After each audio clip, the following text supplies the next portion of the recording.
So we do have that Senate report due out later today. Ahead of it, we've had Google threaten to pull the search function out of Australia, Facebook threatening to say it might end the sharing of news on its platform. Do you expect either of those tech giants to exercise their nuclear option, and do you expect to see any concessions in this report? Well, I hope they don't exercise the nuclear option, but anything's possible in this era. I think what we're seeing now is, sort of the battle of big tech to forestall regulation, forestall mandatory codes on its behavior. And I think this, small as Australia is, this is a very important battle on that journey. And I think they're gonna stand their ground pretty hard here. Yeah, you've said previously that Google and Facebook are threatening the news ecosystem of Australia. Are these proposed laws, though, the right way to go about remedying that? Well, there's many different points of view on regulation, and sometimes you don't know what's going to happen until it's brought into force. And certainly Facebook and Google have objected to some of the key provisions. And probably one of the key ones from the Facebook front is they don't like the mandatory nature of the code, where it goes to arbitration if the two parties can't agree. And Facebook also believes that the value of news, the value of Facebook to news is undervalued in some of the arbitration methods. And Google has some issues, particularly around having to pay for links to news, not just to news content itself, but actually having to pay for links. Look, those are two big things, and the change in the way we think about the internet. The way the internet has worked for 20 years is essentially all this linking and content has kind of been freely available and then been organized by Facebook and Google. So this is a big change as we step into a new world where we have to think about, how do we continue to fund things like investigative journalism all over the world so that we have vibrant democracies. And that is something I'm concerned about. And I think if Facebook and Google were to pull out of Australia, that's a blow to Australians' democracy, not just to the social media ecosystem here. What are the implications for Google and Facebook, given that if Australia does take these measures, we have heard reports that the European Union could follow suit? Well, indeed, I've heard, and I'm sure others have heard, other countries are watching very closely what's happening here in Australia. And the EU, if anything, has been more aggressive in trying to regulate big tech than has the United States. And so, this is a precedent here in Australia that the EU is following very closely. And the precedent will be that, these tech giants have to pay for content in a way that the rules are not set by them necessarily. They're set by a third party, in this case, the government and the regulator. Is that perhaps why they're making these threats of pulling out of Australia, and that this is just a negotiating tactic then? How do you reach middle ground between the two? I think it could be seen as a negotiating tactic, and I don't know what's going on behind the scenes, but I have heard that both Facebook and Google have become probably more amenable now to coming closer to the government's position, whereas if you go back a year or two, they were way far away from each other. Now they're getting closer.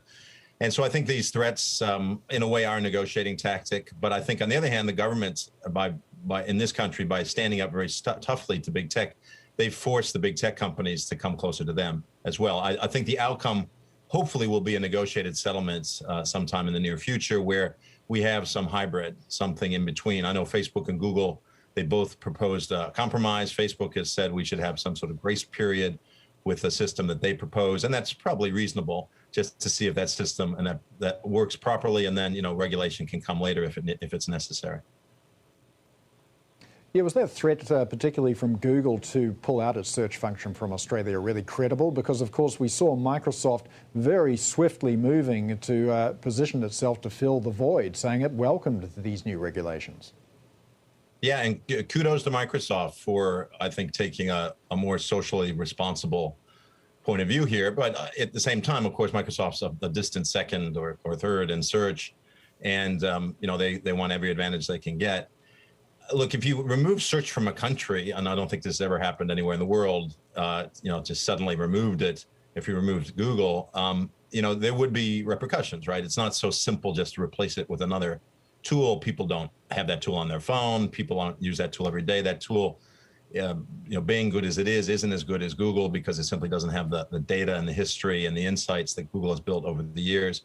And certainly if Google were to leave and Bing becomes a viable substitute for Google search in Australia, that's probably not a good look for Google, because then other countries might say, hey, well, we can pull the plug on Google too if we want to.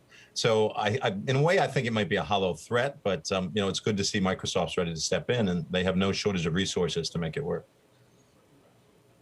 Well, you're, of course, a former CEO for Facebook here in Australia. If you were still in the hot seat now, how would you be handling this?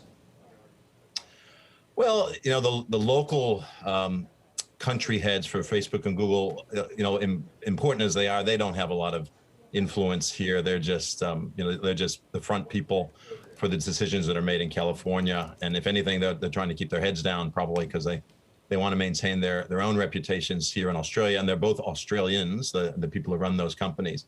And I'm sure they're concerned themselves about the ecosystem of information here and some of the negative effects of social media or the internet, but they're not going to be able to speak publicly about that. When I was at Facebook, certainly I couldn't speak this freely, and now that I'm outside of Facebook, and I can take a more kind of a more balanced view to the good and bad that social media and the internet do.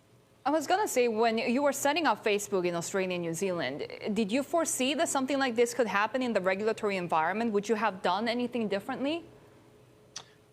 Yeah, to tell you the truth, I think the way that social media and the internet has grown so quickly, and the influences on our minds, our brains, our mental health, our social health, our democratic health have come so quickly that even within Facebook and Google, I was inside one of those companies for a while, that it's really not realized how devastating this can be in different ways. I think the way that the internet has grown so quickly and Facebook has grown so quickly has outstripped our ability to understand that both the positive and negative effects of those platforms. Now we're just starting to catch up to that. I'm sure inside of Facebook there's now, and in Google, there's people that are really concerned about this. But of course, their job is to look after shareholders, continue to be profitable, continue to grow, and that runs counter in some ways to, the information ecosystems that we want to develop that are more healthy than they may want to develop.